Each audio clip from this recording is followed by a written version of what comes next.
யோவான் சொல்லுகிறார், சத்திய ஆவியாகிய அவர் வரும்போது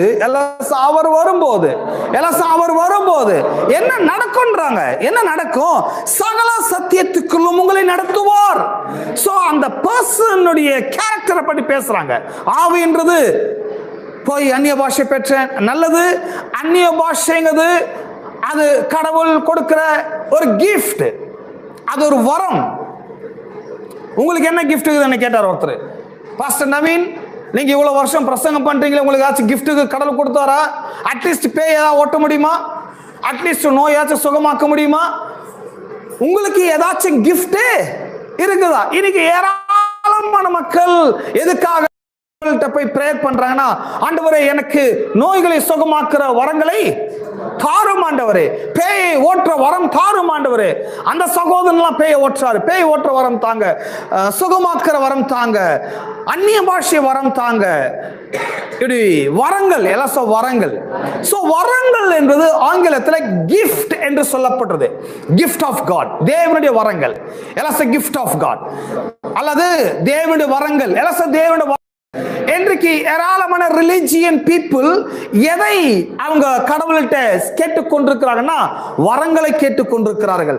நான் சொல்லுகிறேன், கிஃப்ட் என்பது நீங்கள் கேட்டு பெறுவது அல்ல, கிஃப்ட் என்பது கடவுள் உங்களுக்கு கொடுப்பது. ஆமென். கிஃப்ட்னா என்னங்க? கல்யாணத்துக்கு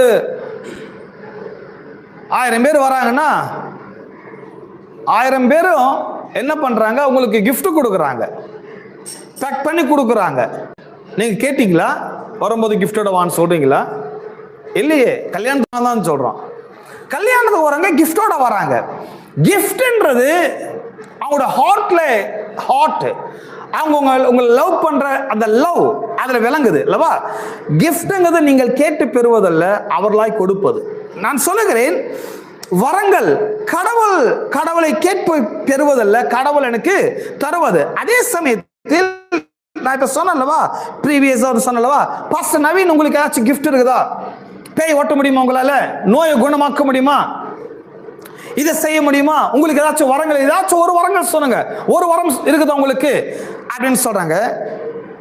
நான் சொல்லுவது அவங்களுக்கு, நான் ஒவ்வொரு வரங்களாய் கேட்டு பெறுறது கிடையாது.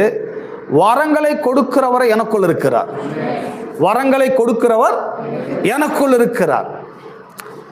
எனக்குள் இருக்கிறவர் தான் எல்லா வரங்களையும் பகிர்ந்து அளிக்கிறார். ஆகவே நான் வரங்களை டிபெண்ட் பண்றதில்ல, வரங்களை நம்புவதல்ல, வரங்களை கொடுக்கிற தேவாவியானவர் எனக்குள் இருக்கிறார்.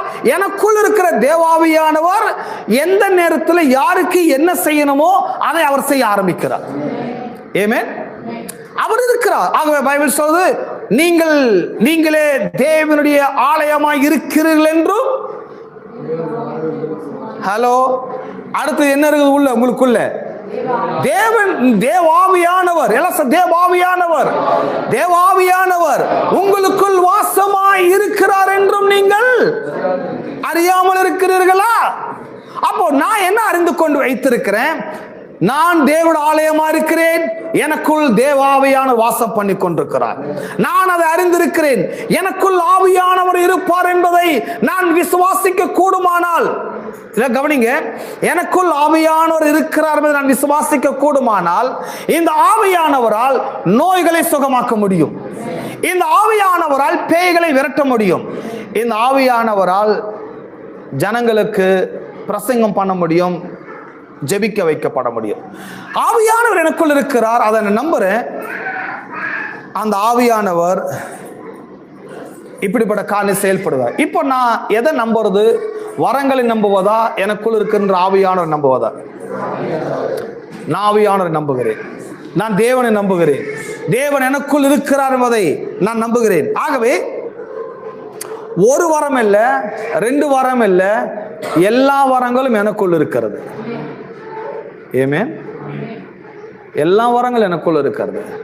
நான் ஜெபிக்க முடியும், நான் போதிக்க வரம் இருக்கிறது, சுகமாக்குற வரம் இருக்கிறது. ஏன்னா சுகம் நான் ஆக்குறது கிடையாது, எனக்குள் இருக்கின்ற ஆவியானவர் தான் அவர் என்ன பண்றாரு, அவரை சுகமாக்குகிறார். நான் சுகமாக்குறது இல்லை, நான் ஜெபிக்கிறேன், அவ்வளவுதான். ஆவியானவர் அவன் மேல் கருணையா இருக்கிறார், ஆவியானவர் அவனுக்கு அற்புதம் செய்யணும்னு விரும்புகிறார். ஆவியானவர் நம்முடைய ஜெபத்தின் மூலமாக, நம்முடைய கர்த்தருடைய வார்த்தையின் மூலமாக அந்த மனிதனை தொட்டு சுகமாக்க ஆரம்பிக்கிறார். வியாதியஸ்தர் மீது கைகளை வையுங்கள், அப்பொழுது அவர்கள் சுஸ்தமாக்கப்படுவார்கள். என்னுடைய வேலை என்ன? வியாதியஸ்தர் மீது கைகளை வைப்பது என்னுடைய வேலை. அவனை தொட்டு சுகமாக்குவது பரிசுத்த ஆவியானவருடைய வேலையா இருக்கிறது. ஆகவே எனக்குள்ள என்ன வரம் இருக்கு